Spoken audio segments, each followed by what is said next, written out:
All right, welcome back to the 1980 Star Basketball Channel.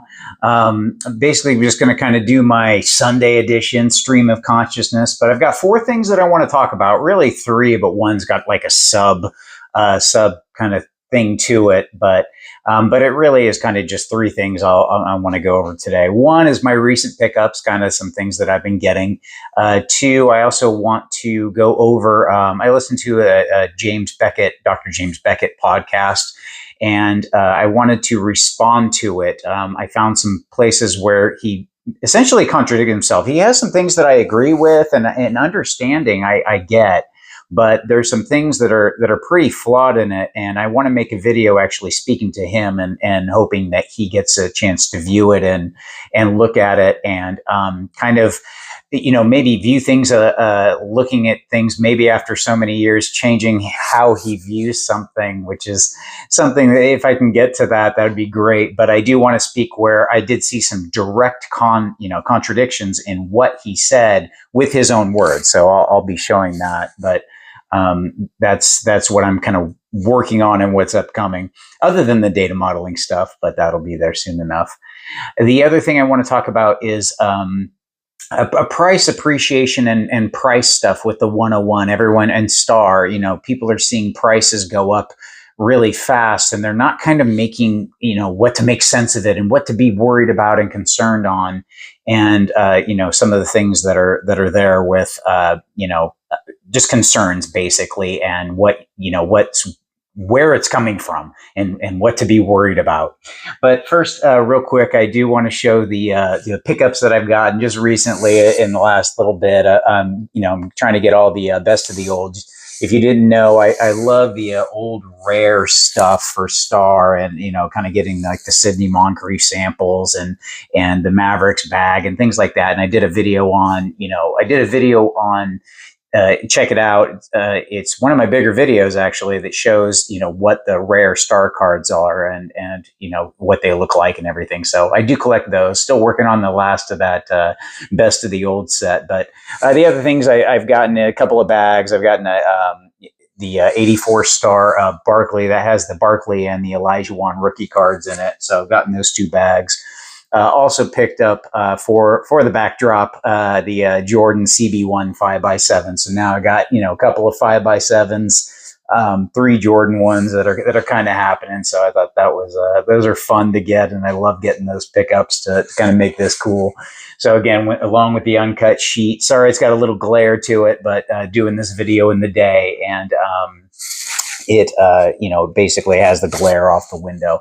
And again, still working on the new format now that I've changed, and I'm sorry, I'm trying to get used to looking at the camera in the right spot. It's just different for how it was situated before, so I'm still kind of getting used to that. Sometimes I'll look over there, and then I'll go back to over here. But like I said, I showed the pickups. I talked about, and then I do want to, I think I spoke to it enough already with, the Beckett rebuttal vid upcoming, but that'll be shortly. But is the one thing I mainly wanted to talk about today was, price appreciation. The 101 has jumped up a lot in a short period of time, and some people, Occasion Cardboard was one of them.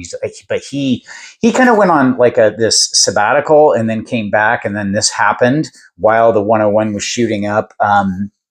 And he basically just said, kind of, where is this coming from? This card, nothing's changed. And that's what's funny. I'm finding the people that are surprised about this more have not. My main thing is if you're surprised right now, it means, kind of your assessment is incorrect. And that doesn't mean like you're not smart or you're dumb. That's not what I'm saying. Is partly one of the reasons why is, one, timing, we all never know. So we can all be surprised by the timing.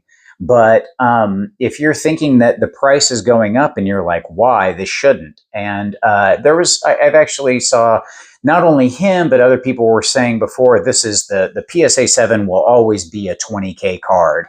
And a BGS 8 will always be a 20K card. And I basically said, no, not even close, actually. And a couple others disagreed. And these people are all kind of like in shock right now.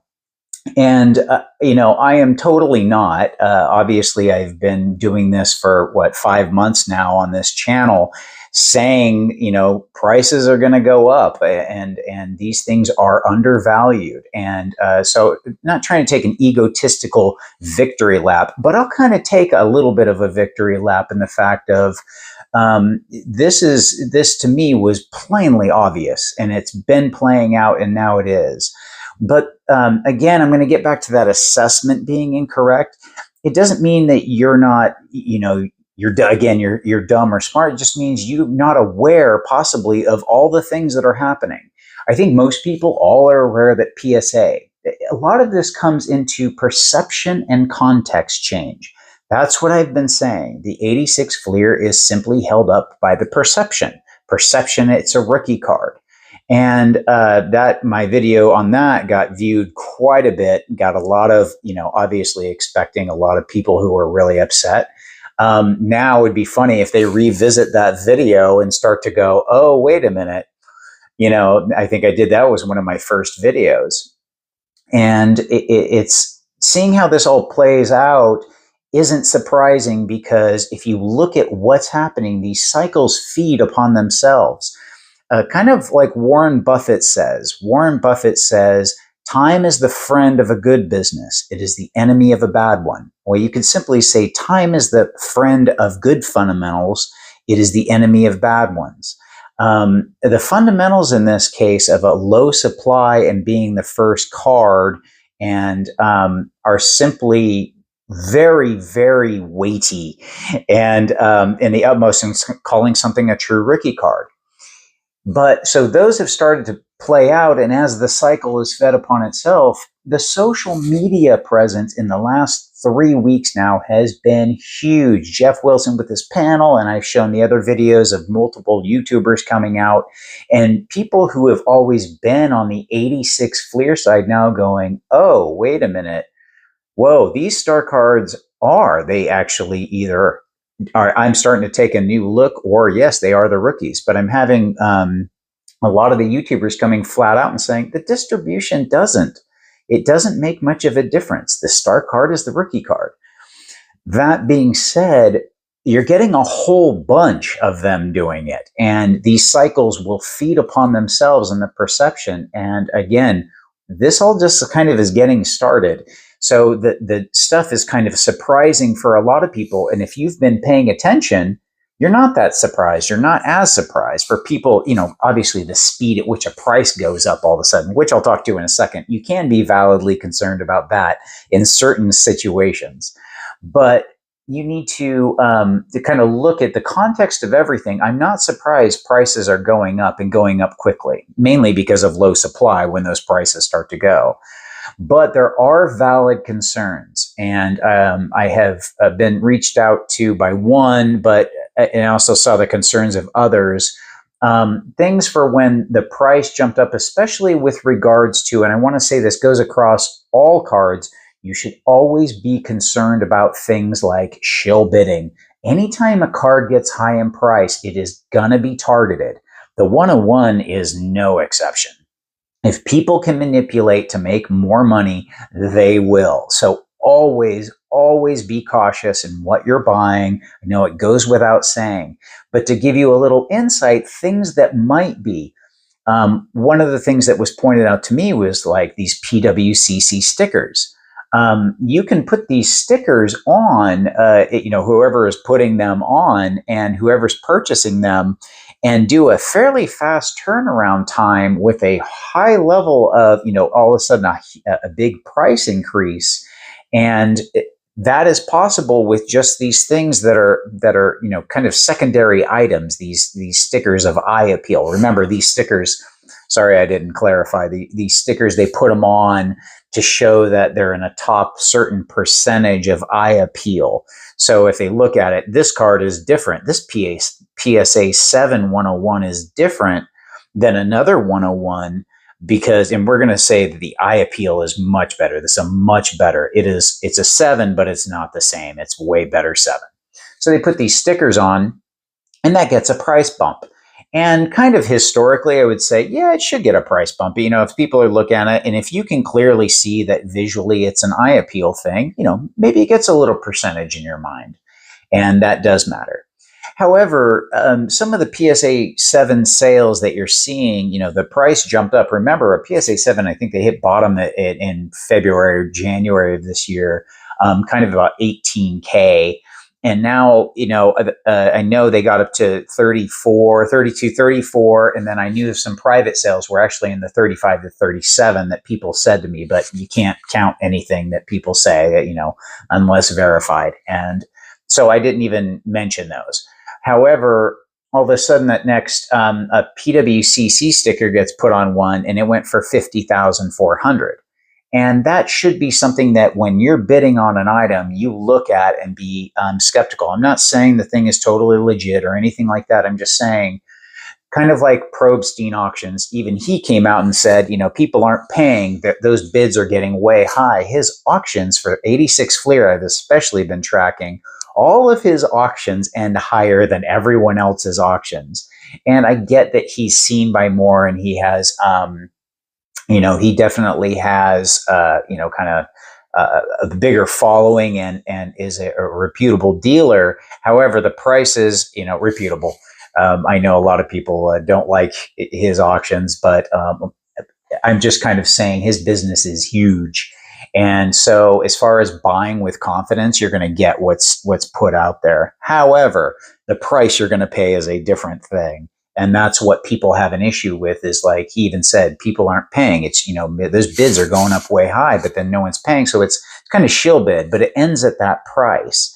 So you really have to look at ending prices and what they come at and kind of, make that assessment. So always be wary. It isn't a 101, 86 Fleer across Mandels. I don't track those, but it's across Brady's. They're everything. So, proceed within your budget and kind of look at those things a little skeptically, always with a skeptical eye. And that's totally fine. Protect yourself. And that's first and foremost. So, but I did want to speak to that as something that, hey, this is all kind of a little fishy, it seems, on certain things, and maybe it could be. So watch the next ones and go with that eye. And if you're bidding and being involved in it, then make sure. That being said, do I think prices for the 101 are still going to be going? Yep, the train ain't stopping. And I hope that it takes a while and time plays out, because this is based off of fundamentals. And I, as I've been saying, perception change, the cycles will feed. You will see more videos out on Star. You will see more videos. I believe you are going to see some soon, even some, more record sales of the 101, and that's going to continue. So again, those predictions I've been putting out, by the way, I've been doing these predictions now for 5 months, and they've been fairly accurate. So I established this credibility with myself a while ago. And again, kind of seeing it play out. That's one of the reasons why I even started the videos, kind of like, maybe it's helpful for other people to know this and to look at things a little different. So anyway, also wanted to give a quick shout out, if you've made it this far into the video, to JD and Sports Card Madness. That two, kind of, I subscribe to those two channels. So if you want, subscribe to those two channels, because Sports Card Madness, one, he's new, kind of covers a lot of stuff. But he's an 86 Fleer, collector, kind of has been, but he just seems pretty grounded, pretty reasonable. And I think he's taking a look at things. And, he just kind of seems like where I thought I was like a year and a half ago with Star, and kind of when I had my 86 Fleer and look at him. So, I like some of the content he's putting out, and he's kind of looking out for people. So check his out. Also, JD. JD Sports Cards, he's definitely got the new Star stuff coming out. So I really like what, he's kind of looking into. And, as he's calling it now, he's calling them the rookie cards. And he used to call them XRCs. And he's going, nope, I think these are the rookie cards. And it's just those things, those are small compared to some of the bigger, YouTubers that I did kind of focus on. But as far as like, seeing just little changes and people that I like to see or kind of like or relate to, it's kind of neat. So Anyway, if you like, subscribe, comment on this video. Would love to hear anything that your thoughts on the price increases or anything, or what to look out for maybe as well. And I'll see you at the next video.